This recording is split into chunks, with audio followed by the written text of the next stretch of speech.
Welcome friends. स्वागत है आपका कम्प्लेश आईएएस में। आज के 3 मिनट लेक्चर में हम कवर करने वाले हैं हमारी एक और international organisation, European Bank for Reconstruction and Development, EBRD. So, EBRD was set up after the fall of the Berlin Wall. Do comment in the comment box कब हुआ था fall of the Berlin Wall. So it was set up after the fall of the Berlin Wall to promote private and entrepreneurial initiative in emerging Europe.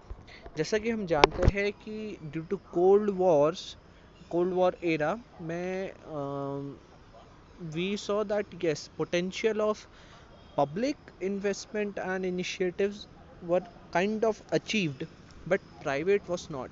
खासकर center of Europe, that is Germany and nearby areas, were highly affected due to this Cold War. So, to promote private growth, give a thrust to it, EBRD was one of the major tool that was leveraged. इसका headquarter है London में. It is owned by 66 countries and 2 EU institutions, that is खुद EU and EIB. EIB is like a central bank to all those EU member countries जहाँ पे euro as a currency use होता है. ठीक है. So there is a synergy in central bank of those countries and EIB, and it is kind of not wrong to say कि EIB is a central bank to those countries.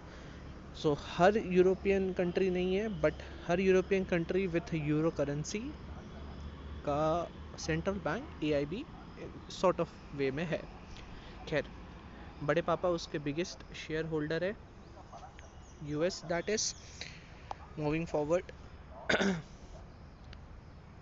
Important fact, beside Europe, member countries of EBRD other continent से रही है, like North America से Canada and US, Africa से Morocco, Asia से Japan, China, South Korea and Australia.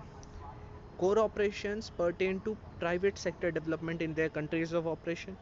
Minimum initial investment approximately 1 million euros. तो अगर आपको उसका मेंबर बनना है, so you have to invest about 1 million euros in the bank itself.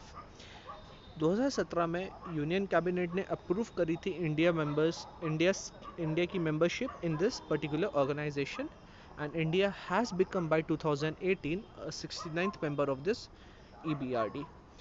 Now the question arises, भाई एक इस तरह की इंस्टीट्यूशन में 1 million euros देना, जस्ट इमेजिन कि हम उसी को अपने इंडिया में वापस से इन्वेस्ट करें, so would it be much more beneficial.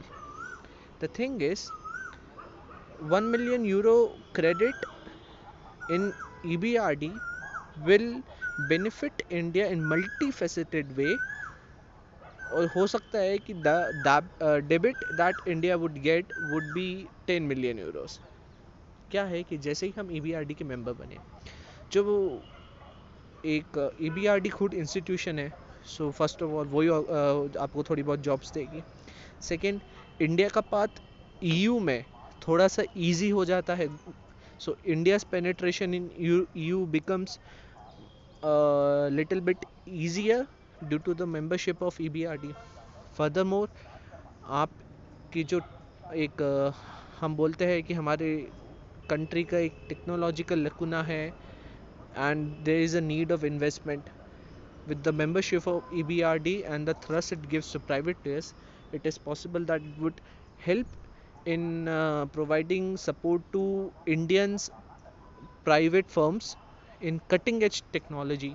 So हमारा जो टेक्नोलॉजी सेक्टर है, which was focus of Make in India also, that may be boosted due to the membership of EBRD, and in fact it is boosted due to EBRD. खैर, there are multiple more benefits that we get through this membership. Moving forward,